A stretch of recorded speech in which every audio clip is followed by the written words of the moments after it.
د غوښې پسې، د لوبیې پسې، دلونو پسې، پالکو پسې ډایرکټ چیس کل دا ښه عمل دی او که خراب عمل دی.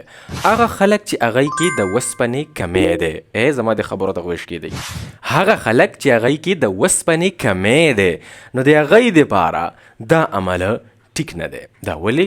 ګورئ ورته دا خبرې ګوره موږ خو وکړي که نه چې الله تعالی فرمایي وانزلنا الحدید فیه بأس شدید ومنافع للناس. الله تعالی فرمایي چې ما اوسپنه نازله کړې ده، راستولې مې ده، پیدا کړې مې ده چې په دې کې ډېر سخت قوت دی او د خلکو دپاره پکې ډېرې فایدې دي. موږ هغه فایدې ټولې وویل. اوس که انسان کې د اوسپنې کمی رالو نو بیا به دا موږ ویلي دي چې په انسان کې د وینې کمی راتللی شي، د انسان کې د اعصابو کمزوري راتللی شي، او که چیرې فیمیل پریګننټ ته حمل شوی دی او هغه پریګننټ فیمیل کې د اوسپنې کمی راغلی دی نو د هغې ماشوم د وخت نه مخکې پیدا کېدلی شي او د ماشوم وزن به هم کم وي، لږ به وي. دا خو د اوسپنې اهمیت شته دی که نه په جسم کې ډېر زیات اهمیت دی، په اعصابو کې کار لري، په قوت مدافعت مضبوطېدو کې کار لري. خو اوس په انسان کې راغلی دی د اوسپنې کمی نو دا به څه چل کوي، کم خوراکونه به خوري.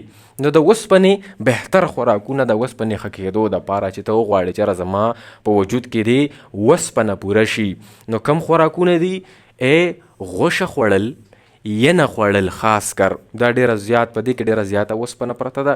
د دې استعمال، د غوښې استعمال، د لوبیې استعمال، د دلونو او د تخمونو استعمال، د ډرای فروټس استعمال او د پالکو استعمال، په دې کې ډېره زیاته اوسپنه پرته ده په کافي مقدار باندې. مصنوعي څیزونو نه ځان وساتئ، دې کې اوریجنالیټي نشته ده. خو اوس دا سامان خو انسان وخوړلو خو د دې پسې ډایرکټ دود پتی څکل، د دا خوراک ته کولمو ته معدې ته ور واچولو، دود پتی دې پسې ور واچوله او د دې سره خاص کر د سبزۍ سره یعنې د پالکو سره دا روټۍ خوړله، دا به لږ غوندې سټډي کول غواړي.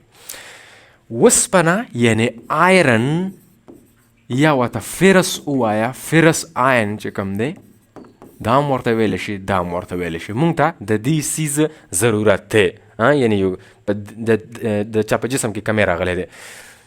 ته چې کله دا پالک وخورې، پالک نو وجود ته د اوسپنه لاړه که نه، پالکو کې اوسپنه پرته ده په معدې کې. اوس د اوسپنې درې دشمنان دي، درې چې دا به اوسپنه جذب کېدو ته نه پرېږدي.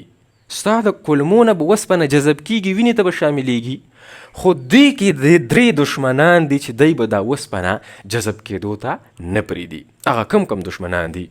پیله غټ دشمن چې کوم دی هغه په دې دود پتي کې پروت دی، دې باندې ډېرې خبرې هم نشو کولی. دا د پښتنو کورنی شراب دی، اوس هسې نه چې دفعه دود پتي را باندې ولګي کټ شي. په دې کې ایک نمبر چې کوم د اوسپنې دشمن پروت دی هغه دی کیلشیم، ځکه چې دا دود پتی د ما پکې پی اچولی دي او په یو کې کیلشیم پروت دی. دا نمبر ایک دشمن دی د اوسپنې. نمبر دو په دې کې یو دشمن بل پروت دی چې هغې ته ټینینز ویلی شي. دا په تورو چایو کې پراته دي، په شنو کې هم شته، په کافي کې هم شته. دا ټینینز پولیفینولز دي. ما تورې چای دې ته اچولی دي نو دا پکې د اوسپنې دشمن روان دی. او په روټۍ کې خاص کر په ګرینز کې، په غنمو دانو کې، په دې کې هم د اوسپنې یو دشمن پروت دی چې هغې ته فایټیټس ویلی شي، فایټیټ یا فیټیک اسید. دا درې دشمنان دي چې دی دا اوسپنه رانیسي.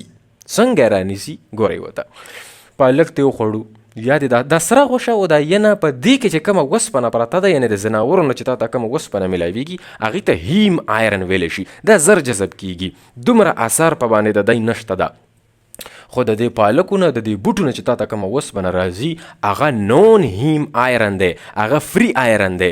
یا ته د اوسپنې زیاتو دپاره د آیرن سپلیمنټس خورې، ګولیانې خورې، ګولۍ کې څه شی پراته دي، خو د اوسپنې مالګه ده که نه، مالګه یې جوړه کړې ده مصنوعي، هغه یې اړولي راړولي ده، ګولۍ ته نه جوړه کړې ده، او ته هغه آیرن سپلیمنټ خورې لکه فرس سلفیټ، دا یوه مالګه ده، د دې نه ګولۍ جوړه شوې ده، ته دغه سپلیمنټ خورې. دا چې کله ستا معدې ته ور شامله شي، ته په باندې د پاسه اوبه ور واړولې معدې کې د خپلې هم اوبه شته، نو دا فرس سلفیټ چې کوم دی دا کټ شي، آیونایز شي، سلفیټ ځان ته شي، فرس ځان ته شي. مونږ ته فرس پکار دی، نه دغه هم فری آیرن دی او په دې کې هم فری آیرن دی، په دې کې هم فری آیرن دی. دا فری آیرن چې کوم دی په هغې باندې د دی ډېره غټه بادشاهي وي، نه یې پرېږدي جذب کېدو ته. څنګه؟ تا وخوړل پالک، دلونه، لوبیې، غوښه، ینه، وسپنه راله دلته کې، یعنی آیرن رالل. دغه آیرن اوس لاندې کولمو ته را داخل شو. د دې نری کولمې نه به دغه آیرن جذب کیږي، ستا وینې ته به آیرن شاملیږي. خو ما په پسې ډایرک خړې چای ور واچولې، وقفه مې پکې وانه خستله. نو چې تا خړې چای ور واچولې نو کیلشیم هم در روان دی دلته، د اوسپنې پسې شاته کیلشیم روان دی د چای والا، او ورسره ټینینز هم روان دي. دا دواړه دشمنان د اوسپنې پسې شاته روان دي، درځم به په پراډو کې جوړې شوي به ګردې وي، دا روان دي دواړه. نو دا اوسپنه دلته کې خپل ګیټ په تلاش کې ده. اوس ګیټ دی د اوسپنې په نری کولمو کې خپلې دروازې دي چې څنګه اوسپنه ولیدل شي په نری کولمو کې دروازه ورته کولاو شي، دغه پروټین ورته کولاو شي. هغې ته ویلی شي ډای ویلنټ میټل ټرانسپورټر 1. دا هغه دروازه ده چې په دې باندې به د پالکو والا د سبزیانو والا اوسپنه ډایرک ورننوځي. دا نری کولمو والا دغه دروازه ده، دې ته د آیرن رالو، خو چونکې ما ډایرک چیس کې لیدي نو دا کیلشیم هم رالو. نو اوس د دې دواړو مقابله ده. ما کې د اوسپنې کمی ده، لکه ما ته آیرن پکار دی راننوځه، خو نه کیلشیم په دې د پاسه ودرېږي. او آیرن ته وایي چې څنګه چل دی ملګري، ولې څه ته راغلی، بس په دې ګیټ نه نوځم که نه، غلی کېنه، دا ستا د پلار ګیټ دی، ته نه وینې، ته ړوند دی، زه په دې ګیټ باندې ناست یم. کیلشیم یې بیا پریدي نه. نو کیلشیم ته وایي انهیبیټر آف آیرن، انهیبیټر دی، منع کوونکی دی، نه یې پریدي. نو کیلشیم ډایرک د اوسپنې یعنی آیرن رچ خوراک پسې ډایرک کیلشیم اخیستل نه دي پکار، یعنی ډایرک په پسې چای نه څښي.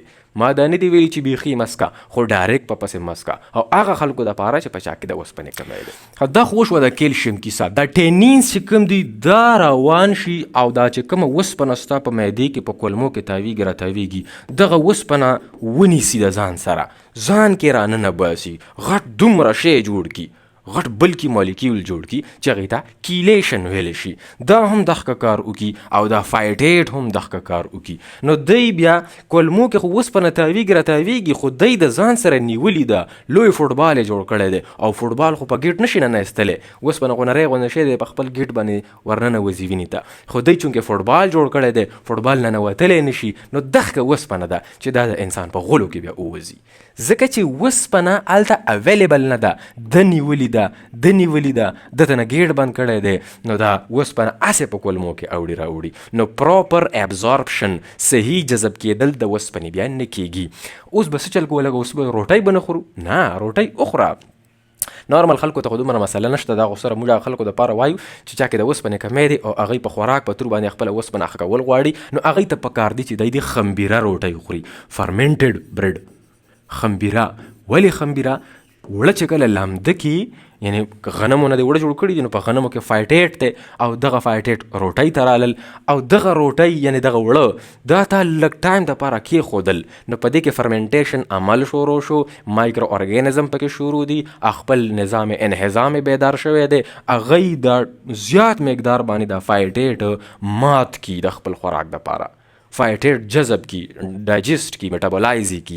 نو بیا دغه خمبیره روټۍ کې ډیر فایټیټس نه وي. نو چا کې چې د اوسپنې کمی دی، هغوی ته پکار دي چې هغوی د خمبیره روټۍ خوري، او پکار دي ورته چې ډایرکټ یې په دغه خوراکونو پسې دود پتي یا تورې چای نه څکي، کم از کم یو نیمه ګنټه، 2 ګنټې یا یو ګنټه پسې په پسې چیز کړي، ډایرکټ یې چای نه څکي. دا د دی دپاره ډېره ټیکنیکل خبره ده، او دا غلطي دی کوي. او دغه پالیسی یا دغه رول دی د اوسپنې چې کومې ګولیانې دی خوري، یعنی آیرن رچ سپلیمنټ دی خوري، دوایانې راوړي دي، هغې پسې دی هم چای نه څکي ډایرکټ، ځکه چې هغه هم ټولې مالګې دي په دغه ګولیانو کې.